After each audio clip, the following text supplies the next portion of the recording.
Avez-vous déjà remarqué à quel point la plupart de nos réussites ne nous permettent pas de nous remettre en question?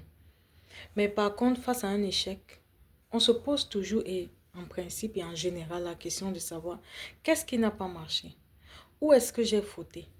Qu'est-ce que j'ai mal fait?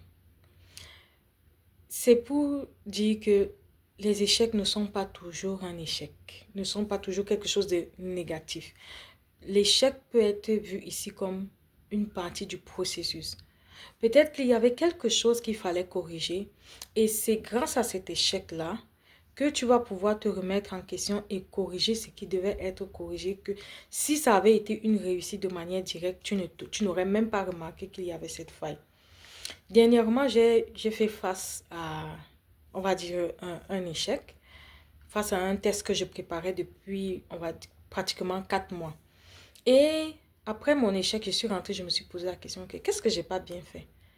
Qu'est-ce qui n'a pas marché? Je suis allée reprendre encore des cours pendant un mois, ou oui, un mois, pour aller repasser le même examen. Ensuite, j'ai réussi mon examen.